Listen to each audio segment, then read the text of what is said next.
కృష్ణా జిల్లా ప్రక్షాళన స్టార్ట్ అయిందా? ఉంటారు, ఒక్కొక్కటే అవుతుంది, అన్ని ఒకసారి అవ్వవు కదా. అన్ని మురుక్కాలకు ఒకసారి తీయలేం కదమ్మా, ఒక్కొక్క కాలం ఒక్కొక్కసారి తీసుకుంటా.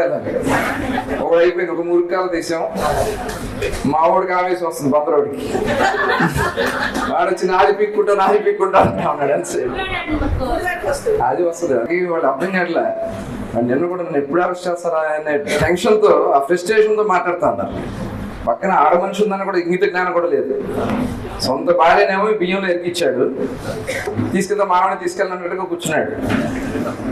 ఆవిడ ఎందుకు తీసుకెళ్ళి నిన్ను తీసుకెళ్తారా, నేను కంగారు పడమాక, నువ్వే మా టార్గెట్. ఎందుకంటే చేసింది నువ్వు. అది పేదల రేషన్ బియ్యం. ఆ రేషన్ బియ్యం పెడితే ఆ రేషన్ బియ్యం 8,000 బస్తాలు ఎత్తుకుపోయి డబ్బులు కట్టేశాక నాకేం వద్దు అన్నట్టుగా కూర్చున్నాడు. దొంగే, డబ్బు కట్టిన దొరవడు అవుతారా? కాబట్టి తప్పించుకోలేరు.